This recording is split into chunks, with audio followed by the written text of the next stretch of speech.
Zhang Weili, I mean, this one, of all the fights on the card, this one and the Aaron Blanchfield ones we kind of saw coming.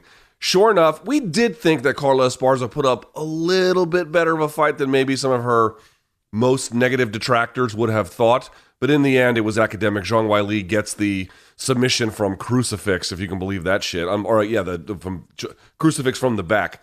So let me ask the question this way. How long will this championship reign of Zhang Weili last, Aaron Bronsteter? Well, I think that we are buying into a little bit of recency bias here because going into this fight, you heard people talking about this. And as the fight went on, you're thinking, outside of like catastrophic injury, there's no path here for Carla Esparza. As difficult as that is to say, because we're talking about a championship fighter, it's like, where was the path? Anytime they got into grappling exchanges, Zhang had answers. And that's Carla's primary weapon, and she was able to completely nullify it. I think that Zhang Weili looked really good in that fight, and also in the Joanna fight, as a result of the quality of opponent. Not necessarily that Zhang Weili is, at this stage, so much head and shoulders above the rest. I mean, she's lost twice to Rose. I think that we're seeing Amanda Lemos start to come on as well, and I think, selfishly, that's the fight I would like to see next, because I just think there would be an amazing matchup. Andrade got caught by Zhang Weili in that first fight. That doesn't necessarily mean that she can't beat her if they were to match up again. I just think right now Zhang is riding so high based on what we've seen from her recently that it makes it difficult to think that anybody's going to be able to beat her. But that being said, I think that might just be the matchup in those situations for her. I thought those were very favorable matchups, and you can always look really, really good in those situations. Okay, to some degree, I agree on the favorable matchups there. I also agree that she's in the conversation here for two-time champion. The way she's rounding out her game, the how dominant she is in certain skills. Zhang Weili's entering the conversation soon of potentially being the best strawweight we've ever seen in this deep great division.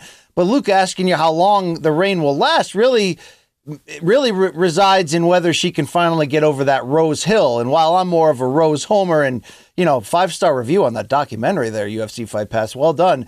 I want that trilogy next to ultimately decide that. But here's the deal.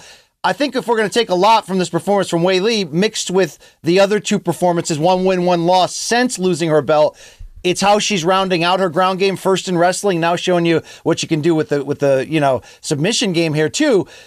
That's going to help her completely round out and be great against anybody.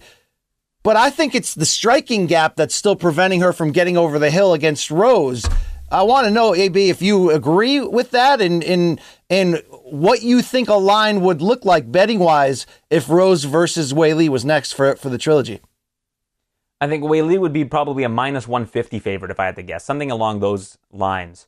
I think, like you mentioned with Weili, the well-roundedness is her, biggest thing. On the feet, she can hang with anybody. On the ground, she can hang with anybody. So you're going to have to fight a pretty perfect game plan, like Rose did last year at MSG, mind you, to beat somebody as good as Zhang Weili. If she fights Lemos, I think Lemos has a really good power advantage, against anybody in that division. She's got a crazy knockdown rate compared to the next best one in the strawweight division, and she's got a pretty good submission game as well. However, she's also, I think, going to be 36 by the time they would match up if they do end up making that fight.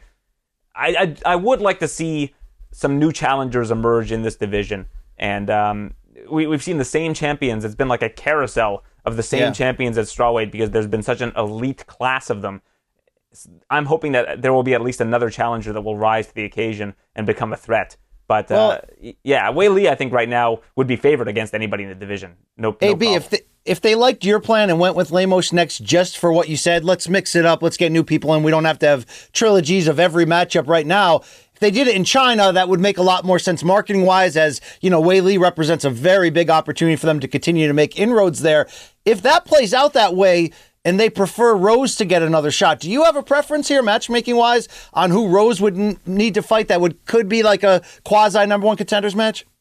Probably Lemos, right? If you want to get Rose back into the mix. Under this scenario, Lemos would fight the champion, so that would leave it open. So then is Rose against someone else? Maybe Andrade again. I'll have a trilogy fight between them, but Andrade is moving to 125 for her next fight against Lauren Murphy, right? So then, by process of elimination, who's left? Would it be Marina Rodriguez? There's not a whole lot of options right now at the top of that division, unless there's somebody I'm forgetting. Yan Xiaonan or Mackenzie Dern. Yan Xiaonan is a good one too, options. because she just beat Mackenzie Dern, so she's in that mix. Rose versus Yan Xiaonan's a good one. I like that. Okay. Yeah, I don't think he has the love for the 115 like I do, Luke. I think he just shared that with the world. Okay. It's Rose versus Weili. I'm not sure anyone has love for 115 quite like you do. Okay. Rose versus Weili 3 is next because people like stories and money. Okay. Thank you very much. Hey, Aaron, just real quickly on Carla Esparza, how do you view long-term the role she played in this era of strawweight? Because on the one hand, she had a great winning streak over legit competition, some of those by the skin of her teeth, but she did stack W's on top of each other. She was a 2-time champion, one of which she won awfully, but one time she won quite spectacularly and thoroughly. And yet when we think about the heavy hitters of this era, of the Joannas, the Zhang Weilis, the Roses, Carla seems to be orbiting a little bit outside of that space, despite being a 2-time champion. How do you view her placement relative to those other ones in this era of women's strawweight?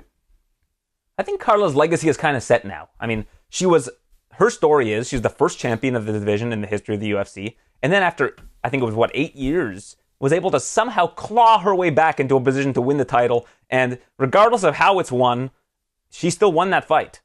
You know, you can say it was a boring fight, but she did what was needed at that time.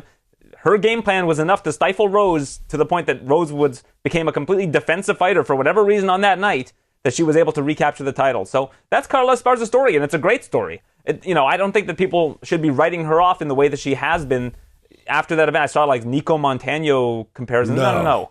She ran the gauntlet of the toughest strawweights that were available to her in the Ultimate Fighter house to become the champion. Lost to Joanna. Had Joanna been in the house, maybe she never would have been champion to begin with. But that being said, she's always going to be the first strawweight champion in UFC history, and that story is always going to exist, that so many years later, she was able to recapture the title, and that'll inspire future champions as well. So I don't think anybody should be taking anything away from Carla Esparza after this. She ran into a really bad matchup.